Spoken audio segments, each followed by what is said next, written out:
আমতা বিধানসভাবাসীদের জন্য সুখবর, কাউকে আর অনলাইনে খুঁজতে হবে না কোথায় বসছে যুবসাথী প্রকল্পের ক্যাম্প। আপনারা সকলে হয়তো জানেন অনলাইনে ফর্ম ফিল আপ করার কোনো সুযোগই নেই, অফলাইনে ফিল আপ করতে হবে এবং প্রত্যেকটি বিধানসভাতে একটি করে ক্যাম্প বসছে। আমাদের আমতা 2 নম্বর বিধানসভায়, আমতা 2 নম্বর ব্লকে, আমতা বিধানসভার ভিতরে কোথায় ক্যাম্প বসছে সেটি গতকাল রাতে আমাদের যে আমতা 2 নম্বর ব্লকের আমতা বিধানসভার যে বিধায়ক আছেন তিনি তার পেজ থেকে ছেড়েছেন। চলুন আমরা দেখে নিই কোথায় কোন ক্যাম্প কত তারিখে বসছে।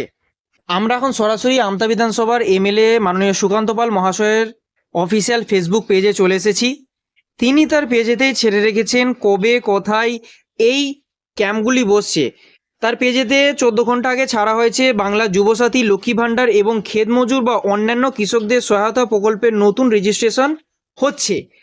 আজ থেকে অর্থাৎ 15 তারিখ থেকে চালু হয়ে গেছে। 15 তারিখে আছে জয়পুর আমরাগড়ি, 16 তারিখে আছে ঝিকিরা ভাটোরা, 17 তারিখে আছে ঝামটিয়া ও জিবি চিতনান, 18 তারিখে আছে কাশমলি থলিয়া, 19 তারিখে আছে খানাকুল তাজপুর, 20 তারিখে আছে বিকেবাটি ও কুচবেড়িয়া, 21 তারিখে আছে নৌপাড়া গাজীপুর অর্থাৎ আমাদের গ্রাম পঞ্চায়েত, 23 তারিখে আছে জয়পুর আমরাগড়ি ঝিকিরা এবং নৌপাড়া, 24 তারিখে আছে ভাটোরা জিবি চিদনান এবং ঝামটিয়া, 25 তারিখে আবারও ক্যাম্প বসছে কাশমলি থলিয়া এবং তাজপুরের, 16 তারিখে আছে খালনা বিকেবাটি কুচবেড়িয়া এবং গাজীপুরের।